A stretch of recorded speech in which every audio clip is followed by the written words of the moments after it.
তোমাদের class 12 semester 3 ছাত্রছাত্রীদের যে টেস্ট পেপার, এই এবিটিএ টেস্ট পেপারে ভূগোলের সেটটির লাস্টের সেটটির উত্তর আমরা এই ভিডিওতে করব। তাহলে ভূগোল লাস্টের সেট কি আছে দেখো, জিওগ্রাফি ব্যাইজে দেখো, তাহলে কি পেলাম, এই যে জিওগ্রাফি লাস্টের সেট আছে এসি 370। কত বললাম? এসি 370। ক্লিয়ার? এই যে দেখো জিওগ্রাফি এসি 370, এই সেটটির উত্তর আমরা এই ভিডিওতে করব। তোমরা খাতা কলম নিয়ে বসে পড়ো অথবা তোমাদের টেস্ট পেপার বইটি নিয়ে বসে পড়ো, বইটিতে পরপর তোমরা দাগ দিয়ে নিবে এই প্রশ্নগুলির উত্তর। তাহলে আমরা এবার স্টার্ট করি। Class 12 third semester geography AC 370 পেজের সেটটির উত্তর করব।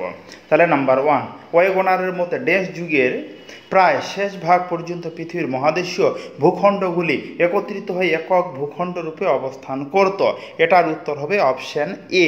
তারপরে নাম্বার 2, বিবৃতি পেনজিয়া ভাঙতে শুরু করে মেসোজোয়িক যুগে। বিবৃতি 2, এটার উত্তর হবে অপশান সি।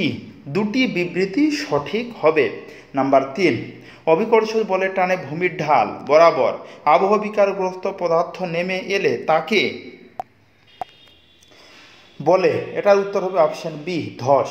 নাম্বার 4, চারের যে স্তম্ভ 1 আর স্তম্ভ 2 আছে, এটার উত্তর করবে তোমরা সবাই অপশান এ নাম্বারটা করবে। তারপরে নাম্বার 5, সোয়ালো হলের মুখ থেকে ভূ অভ্যন্তরে বিস্তৃত সুড়ঙ্গ পথটিকে বলা হয়। এটার উত্তর হবে অপশান বি, 15। নাম্বার 6, উচ্চ অক্ষাংশে হিমবাহের ক্ষয়ে সমুদ্রের উপকূল ভাগ নিমজ্জিত হলে হিমদ্রোণীগুলি জলমগ্ন হয়ে গঠন করে। এটার উত্তর হবে অপশান বি, ফিয়র্ড। নাম্বার 7, নিম্নলিখিত চিত্র পর্বত গাত্রে হিমবাহের ক্ষয়ে সৃষ্ট ভূমিরূপগুলি হল। এটার উত্তর হবে অপশান এ, পিরামিড চূড়া, করি, এরেটি। এবার নাম্বার 8, নিম্নলিখিত বিবৃতিগুলি বিবেচনা করো।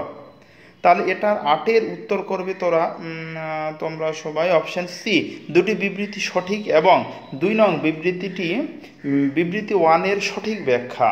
তারপরে নাম্বার 9, বায়ু ধূলিকণা লবণকণাকে আশ্রয় করেই জলীয় বাষ্প জলকণায় পরিণত হয়। এই কণাগুলিকে বলে। এটার উত্তর হবে অপশান এ, ঘনীভবন কেন্দ্রাণু। কি বললাম? এটা হবে ঘনীভবন কেন্দ্রাণু।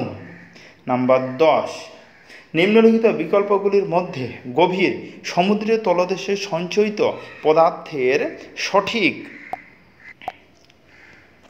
শ্রেণীবিভাগ কোনটি?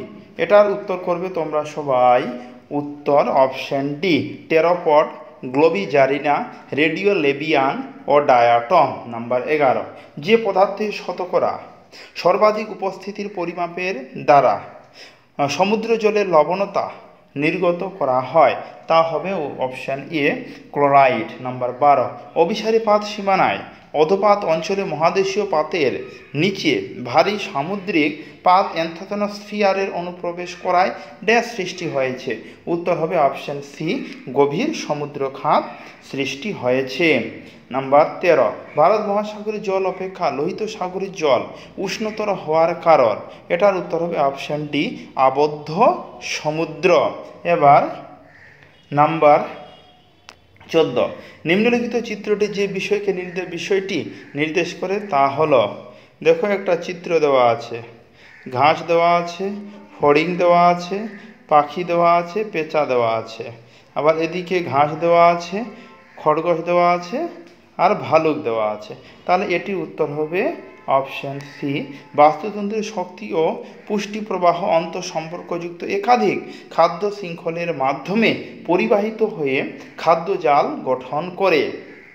নাম্বার 15, পৃথিবীর কোনো নির্দিষ্ট অঞ্চলে জীবের মোট পরিমাণকে ড্যাশ বলে। উত্তর হবে অপশান বি, জীবভর বলে। এবার পার্ট বি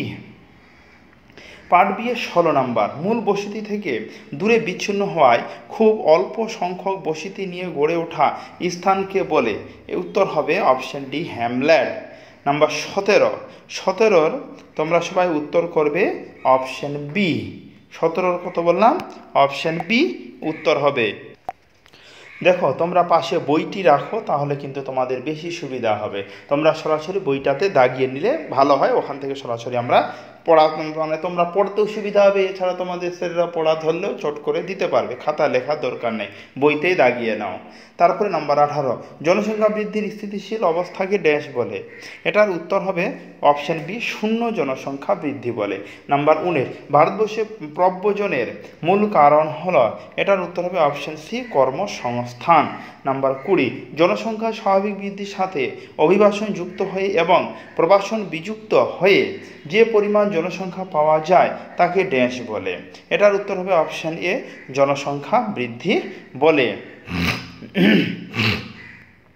নাম্বার 21, উত্তর করবে অপশন এ, 4টি বর্ণনাই সঠিক।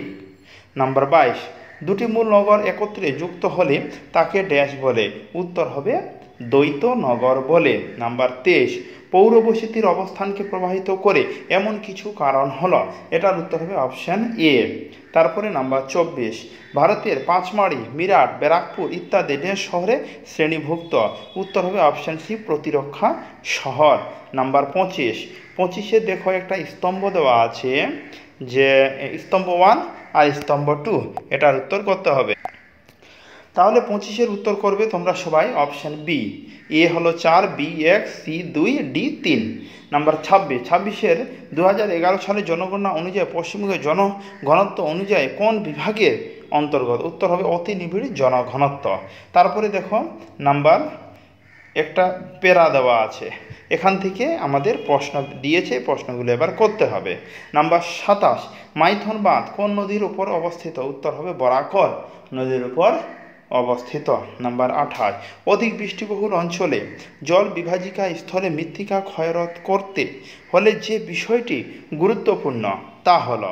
এটার উত্তর হবে অপশন সি, লম্বা শিকড়যুক্ত ঘাস ও বৃক্ষ রোপণ। নাম্বার 29, ভারতের কোন রাজ্যে প্রথম বৃষ্টির জল সংরক্ষণের আইন চালু করে? উত্তর হবে অপশন ডি, তামিলনাড়ু। তারপরে নাম্বার 30 আগের মতো স্তম্ভ দেওয়া আছে, স্তম্ভ 1 আর স্তম্ভ 2, এটা আমাদের করতে হবে। তাহলে 30 উত্তর হবে অপশন সি। নাম্বার 31, নিম্নলিখিত সূত্র দ্বারা কোন বিষয়কে জানা যায়? এটার উত্তর হবে অপশন বি, শস্য প্রগাঢ়তা। নাম্বার 32, ভারতের গুরুত্বপূর্ণ সড়ক যোগাযোগ ব্যবস্থা পূর্ব পশ্চিম করিডোর পূর্বে আসামের শিলচর থেকে পশ্চিমে গুজরাটের ড্যাশ পর্যন্ত বিস্তৃত।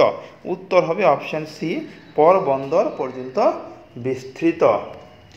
তারপরে নাম্বার 33, আন্তর্জাতিক বাণিজ্যের প্রধান ভিত্তি হল। উত্তর হবে অপশন এ, সম্পদের অসম বন্টন ও ভৌগোলিক অবস্থান।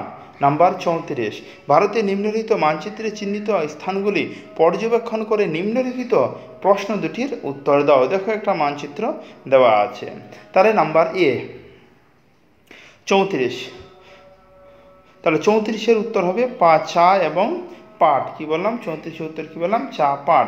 নাম্বার 35, খনিজ, কত নম্বর বললাম এটা? হ্যাঁ 35 নাম্বার, খনিজগুলি দেখে বিকল্পগুলির মধ্যে চিহ্নিত করো যে ক্ষেত্রে বি হিসাবে চিহ্নিত রাজ্য নির্দিষ্ট খনিজ উৎপাদনে অগ্রণী।